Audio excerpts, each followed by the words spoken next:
Magandang gabi po sa ating lahat. Nandito po tayo sa panggabi natin na online service. Ito po ang lingkod ninyo, Pastor Romy Ulaso ng Pateros Evangelical Church. Lahat po tayo gusto natin ng karunungan. Kaya lang, maganda kung makuha natin karunungan yung tamang karunungan. Okay? Tamang karunungan. So, tingnan po natin kung sa gagawin po natin na nasa Kawikaan 1 po tayo. Pero, tayo po muna ay manalangin.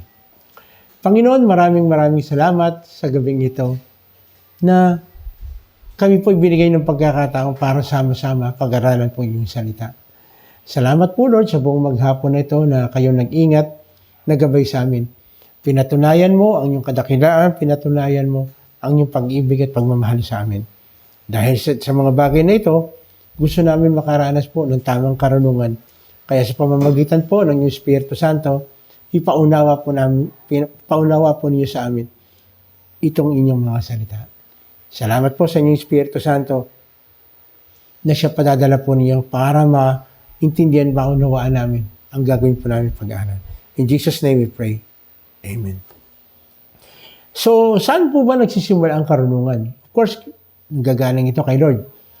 Sabi dito sa Kawikaan 1:7, ang paggalang at pagsunod kay Yahweh ay pasimula ng karunungan, ngunit walang halaga sa mga mangmang ang aral at mga saway. Kagaya ng tinanong ko po, gusto po natin ng karunungan? Ito po yung paraan. No, bagamat siguro meron pa ako nakikita ng iba, pero dito muna tayo magpo-focus sa Kawikaan 1. Sabi rito, igalang mo ang Diyos. Diba, binasa natin kanina, ang paggalang, no, pasimula ng karunungan, pagsunod. Yeah? Igalang mo ang Diyos. Sabi po sa Exodus 20:20, sinabi sa kanila ni Moises, huwag kayong matakot, sapagkat sinusubok lang kayo ng Diyos.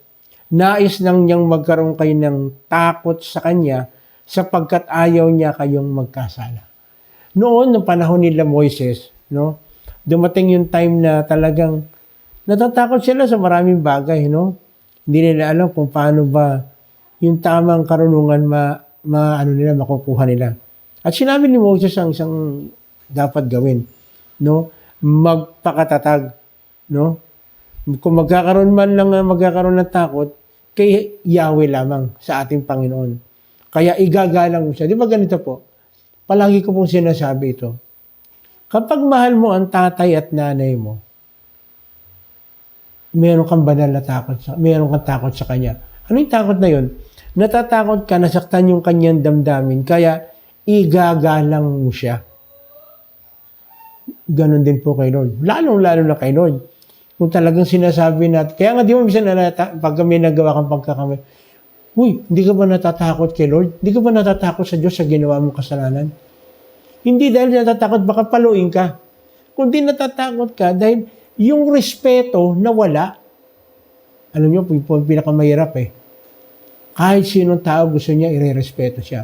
Lalo na ang tatay at anak, tatay at nanay. Naghahanap siya ng konting respeto sa kanyang mga anak. Ganon din kay Lord. Lalong-lalo na kay Lord. Bakit? Sino ba lumikha sa atin? Sino bang gumawa sa atin? Sino ba nagbigay ng buhay sa atin?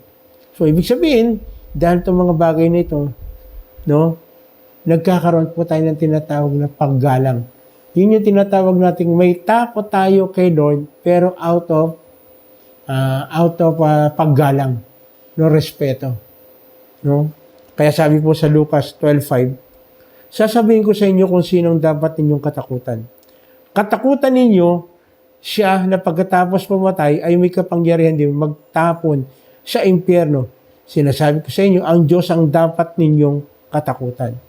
No, ibig sabihin, di tayo gumagawa ng mali dahil meron tayong takot sa Lord at ginagalang natin siya, tatay natin siya.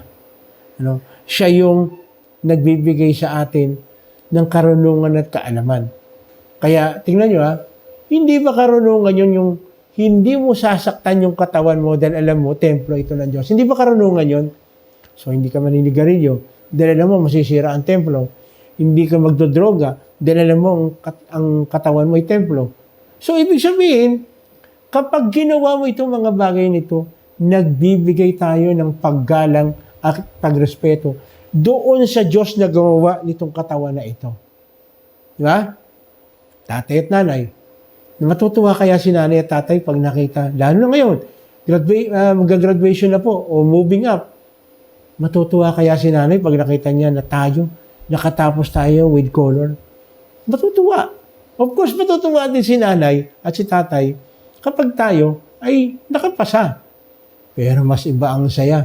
Ibig sabihin yung level ng pagsunod mo kay tatay at kay nanay, mataas. Kaya mataas din ang grade mo. Ganon din kay Lord. Kapag tayo, mataas yung level ng tiwala natin kay Lord at yung respeto natin sa Kanya, nababawasan yung pagkakamali na nagagawa natin. Again, di ba sinasabi ko, pag nagkamali tayo, madalas sinasabi, nakakarinig tayo, o napapanood natin sa TV, sinasabi, pag may nagawang mali, uy, wala ka bang takot sa Diyos? Ano ibig sabihin ng takot? Meron kang respeto kay Lord. Kaya tayo may banal na takot. Hindi natin ginagawang mali kasi out of reverence.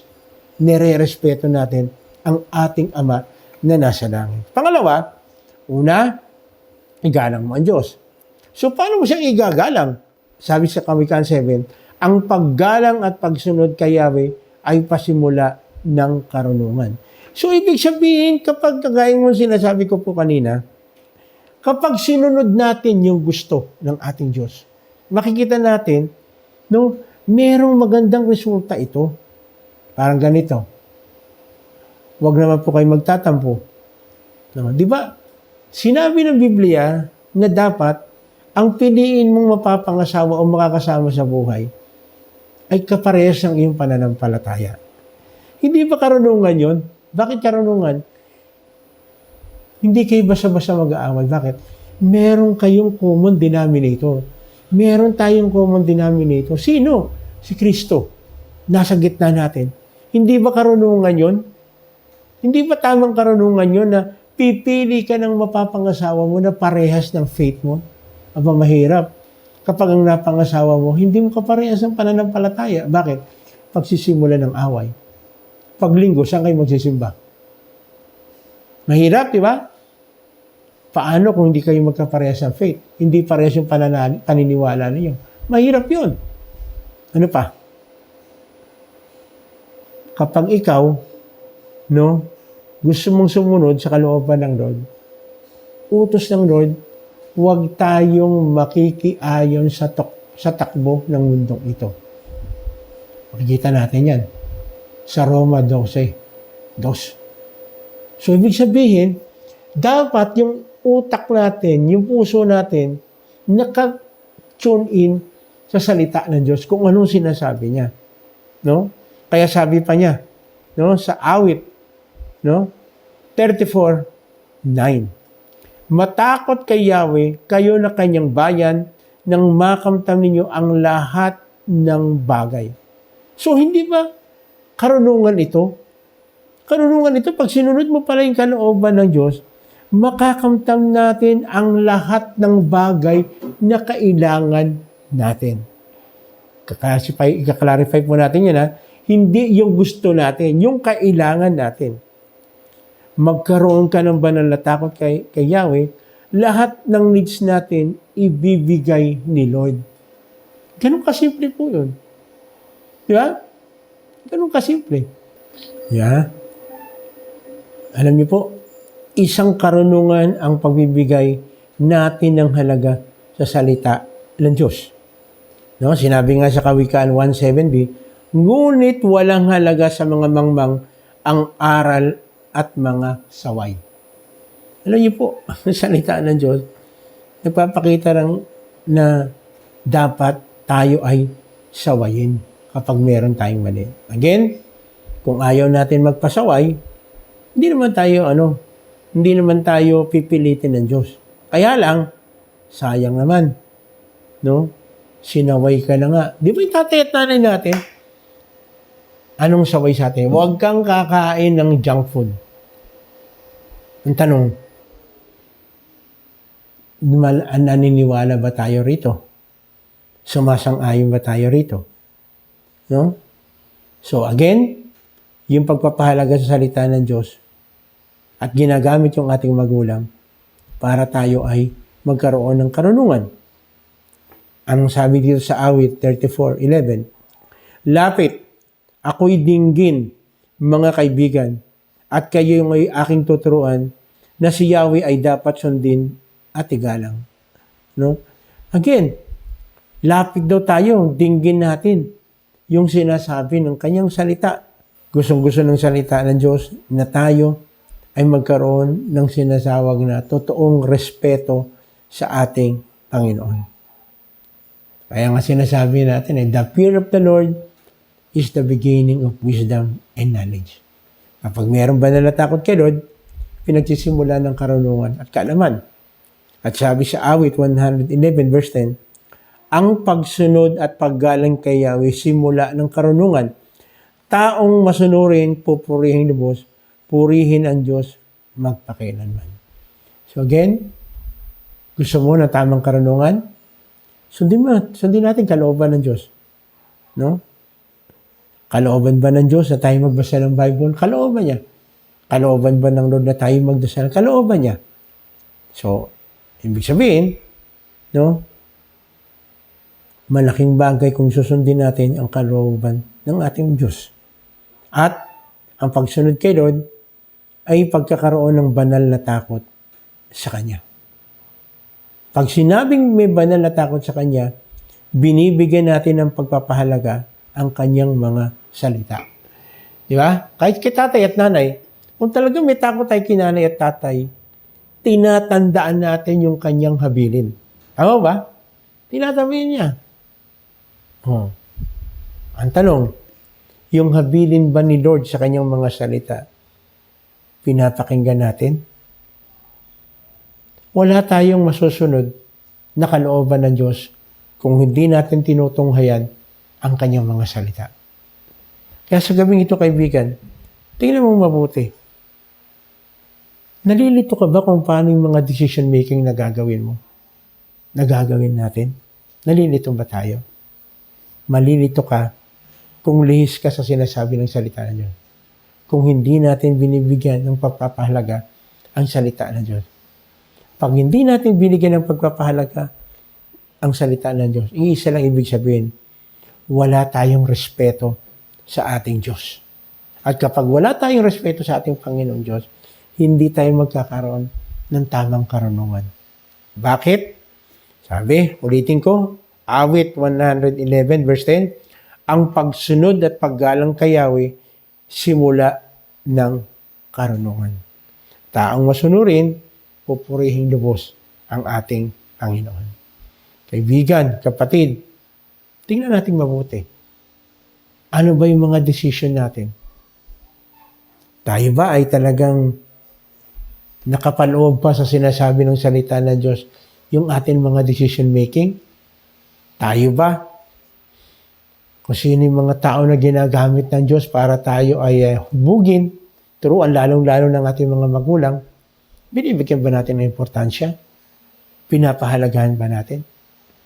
At higit sa lahat, nalaman natin yung mga bagay patungkol sa salita ng Diyos. Ang tanong, ina-apply ba natin?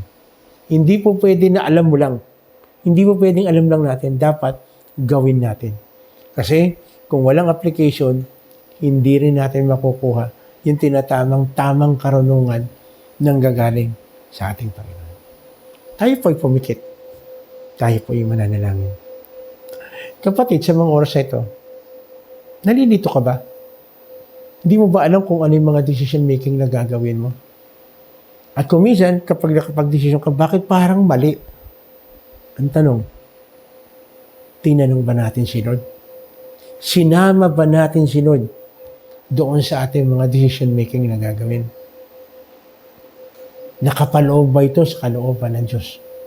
Gusto ba ng Lord itong desisyon na gagawin po natin? Alam nyo, kapag tayo ay may takot kay Lord, makikita natin, kagaya kay Haring David palagi kong ini-example ito, si David, bago gumawa ng isang bagay lalo't may laban, tinatanong niya si Lord. Kaya binibigyan siya ni Lord ng tamang karunungan kung paano niya haharapin yung bawat laban sa buhay. Kapatid, ang Diyos ni David, siya rin yung Diyos natin ngayon sa panahon ito. Nakikinig ang Diyos kay David, pakikinggan niya tayo. Magkaroon lang tayo ng tinatawag na pagsunod sa kalooban ng Diyos. At ang pagsunod sa kalooban ng Diyos, sinasabi ay yung pagkakaroon ng banal na takot sa Kanya. Takot na ayaw natin gawin yung masama, yung mali, dahil ayaw natin magalit yung tatay natin, Ama na nasa langit. Manalangin tayo. Lord, naririto po ako sa inyong harapan. Isang tao, makasalanan, isang tao, nangangailangan po ng karunungan galing po sa inyo para sa mga decision making na aming gagawin, sa mga plano na gusto namin gawin. Kasi Lord, tama, mas mataas ang antas ng plano mo kaysa sa amin. Mas mataas, Panginoon, yung karunungan mo kaysa sa amin. Kami ay katiting lang, kung tutuusin. Pero salamat, sabi dito, kung kami lang ay magkakaroon ng banal na takot sa iyo, magkakaroon kami ng karunungan. Ibig sabihin sa mga decision making na aming gagawin, magtatagumpay kami. As long na lahat ng gagawin namin ay nakapaloob sa iyong mga salita.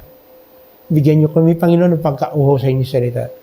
At kung kami man, mabasa namin yung tinatawag po na mapa ng buhay po namin, sundin namin. Sumunod kami. Kasi hindi sapat na malaman namin ito. Kailangan gawin namin kung ano yung aming matututunan. Kung ano yung makukuha namin na tama na pagsunod para sa inyo. Kasi Lord, may mga bagay kami na akala namin yun ang gusto mo. Pero hindi namin alam, hindi pala ito ang gusto mo. Patawad po na kung minsan, Panginoon, o baka madalas pa, mas inuuna namin. No? Mas inuuna namin yung mga bagay na parang malayo sa iyo o totoong malayo sa iyo. Kasi kung mayroon mang gray area, kung hindi namin sigurado, luhod lang kami, lapit kami sa iyo. Kasi tanging ito lang ang paraan para matuto at magkaroon kami ng tamang karunungan. Lord, punuin niyo po kami, Panginoon, patuloy ng inyong presensya. Bigyan po namin ng importansya ang inyong salita. Kasi dito nang gagaling ang tamang karunungan at tamang kaalaman. Yes, Lord. Yes, Lord. Kapatid, ano mo ba, isang karunungan na binibigay sa atin ng Lord, ay pwede tayong lumapit sa Kanya, dumulog tayo sa Kanya. Samantalahin natin ito. Meron kang karamdaman sa mga oras ito, physical. Ito yung pagkakataon, lumapit tayo kay Lord. Sige, sabihin mo sa Kanya. Sabihin mo sa Kanya. Nakikinig si Lord. Opo, Panginoon. Siya naman. May karamdaman, Lord. Isang sabi mo lang, Lord. Kaya namin kumaling. Sige, kapatid. Lumapit ka kay Lord, ang kinin mo. Yung kagalingan na binibigay niya. Nire-recommenda niya para sa atin. Gusto niyang ibigay sa atin. At kapag tayo gumaling, tandaan natin. Parangalan natin si Lord. Ibigay natin ang ating buhay sa Kanya. Kasi hindi tayo pagagalingin ng Diyos o dahil kaya gusto lang tayong pagalingin. Kasi pag si Lord ang pagaling, meron siyang ipagagawa sa atin. Masarap yun. Makikita natin, mararanasan natin yung kakaiba na pwedeng himala na maranasan natin sa harapan ng ating Panginoon. At ang mga tao matutuwa pag nakita na meron tayong kagalingan. Sa oras ito, meron kang mga tao na parang hindi kayo magkaintindihan, hindi kayo magkaunawaan. It's about time. Kung kailangan tayong lumapit. Kausapin natin. Mag-apology, mingi tayo ng tawad. Ayusin natin. Dahil ayaw ng Lord na meron tayong kaaway. Gusto ng Lord, kagaya na sinasabi ng Kanyang salita, huwag natin palampasin ang isang araw na hindi tayo makahingi ng tawad o makalapit para ayusin yung relationship natin sa sino mang tao. Binibigay ng Lord. Hallelujah. Hallelujah. Dahil na rin, Panginoon, financially, sa aming kalagitnaan, mayroong nahihirapan. Lord, hindi yung langis, hindi yung mga bagay na nandun ang makakapagbigay sa amin ng totoo. Makakapag-provide. Ikaw ang aming great provider, Lord. Lumalapit kami siya nagpapakuha. Tulungan niyo kami. Tulungan niyo bawat isa. Sige kapatid, sabihin mo sa Panginoon, ano yung problema mo sa provision? Gustong ibigay ito ng Lord. Gusto ito yung bahagi ng Lord. In Jesus' name. In Jesus' name. Kaya na rin, Panginoon, tinataas po namin ang aming mga kapatid, nagdiriwang ng kanilang kaarawan at kanilang anniversary. Pagpalain mo bawat isa. Salamat dahil binibigay mo ang extension ng buhay, extension ng pagsasama ng mag-asawa. Salamat po ng marami. Ito, Panginoon, ay galing sa iyo. Binigyan niyo kami ng karunungan kung paano namin i-handle yung aming relationship sa aming asawa, sa aming anak, sa aming magulang, sa aming mga kapatid. Ikaw, Panginoon, bibigyan mo kami ng karunungan kung paano namin i-handle yung aming relationship. Kasi ikaw, Panginoon, yung relationship namin sa iyo, ikaw ang nag-aayos. Kaya naniniwala kami, Panginoon, kung mag-a-abide lang kami sa iyong mga salita, walang magiging problema. Of course, merong darating na pagtatalo o naman bagay, pero still mangingibabaw yung salita at magiging maayos ang lahat. Totoo po yan, Lord. Lord, nakikita niyo po ang kalagayan ng aming bansa. Maraming nagreklamo, maraming nahihirapan. Pero Lord, ang bansang Pilipinas, ikaw ang nagmamay-ari. Ang sabi, lumapit sa iyo, ay tunay na makakaranas, Panginoon, ng totoo, ng ano ibig sabihin ng provision na galing po sa iyo. Bibigyan niyo kami ng kapahingaan sa pag-aalala kung ano yung kakainin namin, kung ano yung dadamitin namin. Bibigyan niyo po kami, Panginoon, ng solusyon dito. Knowledge at wisdom pagkakala mo po. Salamat, Panginoon. Salamat, Panginoon. Tulungan niyo rin, Panginoon, ang aming presidente hanggang sa pinakamababang nanunungkulan upang maggampanan nila ang kanang tungkulin na may banal na takot sa iyo. Para ang aming bansa ay kikilalanin at sasabihin, ang bansang Pilipinas ay talagang Christian country. Pag-aari talaga ng Panginoong Jesus. Hallelujah. Hallelujah. Hallelujah. Lord, pinagpala mo kami para maging channel of blessing kami sa mga tao na mga kailangan. Kaya hayaan niyo po, Panginoon, na huwag kaming madamot, bagkus maging generous kami sa pagtulong sa aming mga kapatid.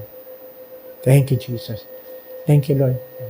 Maging aming mga sundalo, ang mga kapulisan, magkaroon din po sila ng banal na takot sa inyo para magkaroon sila ng tamang karunungan sa kanilang posisyon na kanilang kinalalagyan para sa peace and order ng aming bansa.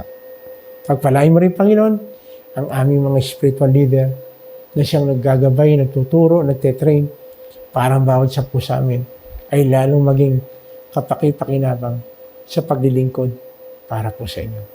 Sa gabing ito, Panginoon, hihiling din namin pagpalain mo ang bansang Israel. Dahil ikaw mismo nagsabi, ang sino man magpala sa Israel ay yung pagpapalain. Sa gabing ito, Panginoon, alam po namin na kinatagpo mo na at patuloy na ibibigay mo lahat ng aming pangangailangan, lalo na sa karunungan na natatagpuan ng namin sa iyong banal na pangalan. Maraming salamat po, Panginoon, sa inyong pagtugon, sa aming panalangin. Lahat ng ito inihiling namin sa pangalan ng aming Panginoong Jesus. Amen. Amen. Ito po ang inyong lingkod, Pastor Romy Ulaso, nagsasabi po, kung meron po kayong katanungan patungkol sa ating pinag-aralan, i-PM niyo po kami, lalabas po dyan, dahil gusto namin kayo mapaglingkuran, gusto namin sabihin sa inyo na mahal kayo ng Panginoon at kinakailangan ipakita din namin ang pagmamahal namin sa inyo. Kaya gusto po namin kung meron kayong hindi na naintindihan sa pinag-aralan natin, huwag po kayong magkatabili. Pakikinggan po namin yan. Titignan po namin, dadaanan po namin yan. Ngayon na rin, kung may natanggap po kayong pagpapala sa Panginoon, dahil nakagaling yan, pakiusap, baka pwedeng i-PM nyo lang po ang inyong lingkod dahil isa pong kagalakan, kasiyahan sa amin na malaman namin na merong himala na patuloy ginagawa ang Diyos sa buhay ng bawat isa sa atin. Muli sa gabing ito, purihin ang Diyos, nagkasama-sama tayo. Ito po ang inyong lingkod, Pastor Romy Ulaso, nagsasabing pagpalain po tayo ng ating Panginoong Sus. Magandang gabi po sa ating lahat.